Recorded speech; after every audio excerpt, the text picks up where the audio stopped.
Bonjour tout le monde, donc je vous retrouve pour une nouvelle vidéo et comme vous pouvez le constater, c'est la suite de la semaine dernière, donc à savoir la décoration des papiers que j'avais commencé à préparer. Alors vous voyez que j'ai, en fait sur cette vidéo vous verrez deux fonds, en fait deux papiers décorés. J'en avais filmé que deux. Parce que ça prenait beaucoup de temps. Donc voilà, mais ça vous donne un peu une idée de ce qu'on peut faire comme exemple. Alors, vous avez vu que j'ai sorti mes texture paste de chez Easink. Je ne sais pas si vous vous souvenez, je les avais déjà testés, notamment la version dorée, et qui avait été une déception parce que le produit était assez liquide. Donc là, j'ai voulu retester d'autres couleurs que j'avais, donc notamment ici le fuchsia. Qui est, vous voyez, hein, beaucoup plus épais en termes de texture. Ça se voit hein, au niveau du pot, on est sur une... Enfin voilà, ça ressemble un peu plus à une texture paste, on va dire. Alors mon avis sur le produit, alors je vous le donne hein, dans ma vidéo en fait où je vous présente mon album. Je dirais qu'au moment où j'ai fait ces papiers, cette décoration, j'étais assez satisfaite du produit parce que bah déjà effectivement il avait la bonne texture. Je vous avouerai que une fois sec, j'étais un peu plus mitigée. Voilà, enfin, le produit globalement ne m'a pas convaincu. Donc vous comprendrez un petit peu mieux quand vous verrez la vidéo de présentation de mon album où je fais un petit focus sur ce produit-là. Alors en fait, le temps que ça sèche, j'ai pris un autre papier. Donc et là vous allez voir, hein, notamment sur les Easink, hein, parce que les texture paste, parce que j'ai voulu retester le produit, enfin le doré, en me disant que justement le fait d'avoir été ouvert allait certainement avoir un effet sur le produit, à savoir le durcir. Bon bah vous allez voir ce que ça donne, hein, ce que je vais vous montrer il me semble en vidéo. Et donc l'idée là en fait c'est que je voulais mettre des motifs feuilles donc sur ma page. Alors regardez bien le produit. Donc je vais vous... Et voilà, je ne sais pas si vous avez vu à quel point le produit il est liquide. C'est encore plus liquide en fait que la première fois où je l'avais utilisé. Donc là vous voyez je suis un peu dubitative. J'essaye de remuer le produit pour voir s'il n'y a pas de la matière en fait. Savoir si en fait le produit ne s'est pas comment dire séparé si vous voulez que l'aspect liquide ne se soit pas séparé de l'aspect je dirais plus pâte, plus dur. Je sais pas si vous comprenez bien ce que je veux dire. Bon, bah, c'est pas le cas, hein, ça c'est pas du tout séparé en fait. Hein, le produit est ultra liquide, hein, c'est tout. Et donc, bon bah voilà, je voulais faire des feuilles dorées, je veux dire épaisses. Bon bah au final, je vais l'utiliser autrement. Hein, je vais l'utiliser comme ça, avec un pinceau mousse. Je vais quand même utiliser, je dirais, l'aspect doré du produit. Mais vous voyez quand même que la première fois où je vous ai montré ce produit, je vous avais dit qu'il était certainement périmé, où il y avait je vais pas dire une contrefaçon, mais un défaut de fabrication. J'en suis de plus en plus convaincue et vous verrez dans ma vidéo quand je vous présente le... Là je vous montre un peu que ça bouge vraiment beaucoup, hein, que c'est ultra liquide. Je vais vous montrer dans la vidéo où je vous présente mon album encore une fois l'évolution du produit. Et là vous allez halluciner je pense. Je laisse le suspense pour la semaine prochaine.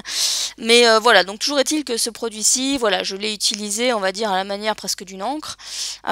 J'ai utilisé, je dirais, l'aspect, le côté doré, pour faire mes feuilles. Donc l'idée, c'est que vous avez vu, hein, sur mon pochoir, j'ai isolé un motif.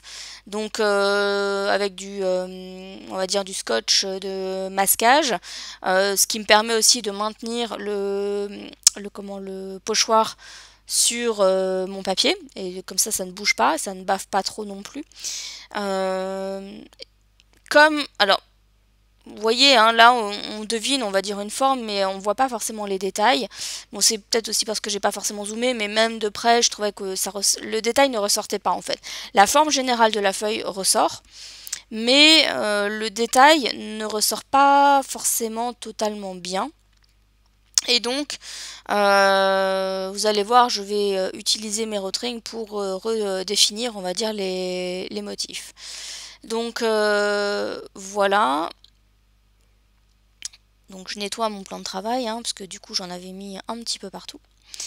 Et donc, il me semble que j'ai mis ça en accéléré, je sais plus si j'ai laissé la séquence entière ou pas.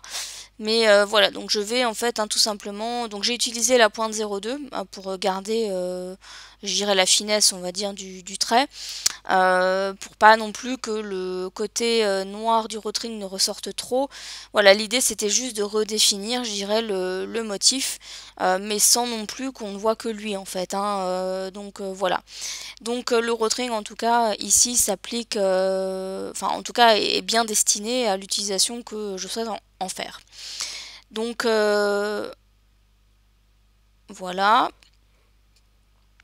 donc j'y vais doucement. Même moi, hein, à ce moment-là, en fait, j'ai du mal à visualiser comment dire, les motifs, puisque j'avais un petit peu débordé, mais je m'en suis quand même bien sortie. Donc je vais vous laisser un petit peu en musique.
Donc voilà ce que ça donne une fois que j'ai terminé. Vous voyez que j'ai rajouté aussi en fait des petits tamponnages entre guillemets dorés. Donc en fait j'ai juste pris mon tampon, le tampon mousse, là l'applicateur mousse, et j'ai juste appuyé voilà comme ça sur mon papier. Donc ici, donc là je vous montre hein, les papillons qui ont séché. Donc au niveau des contours, comme j'avais débordé sur certains papillons et que je voulais également les redéfinir, j'ai pris mon rotring. Donc au départ je voulais prendre la pointe 0,7, puis finalement j'ai opté pour la pointe 0,2. Donc voilà, donc là aussi hein, j'utilise la même technique que précédemment pour les feuilles. Je repasse les contours pour, je dirais, mieux redéfinir mes papillons, et voici ce que ça donne. Voilà. Alors, ensuite, j'ai repris mon papier précédent et là, je vais tamponner donc avec la Versafine Olympia Green donc un motif feuille, donc qui provient, donc c'est un tampon hein, qui provient de cette planche.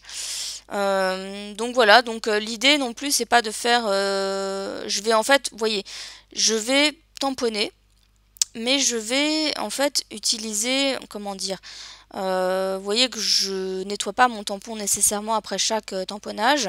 Je vais réutiliser l'encre plusieurs fois de manière à avoir différentes nuances de vert en fait hein, sur mon papier.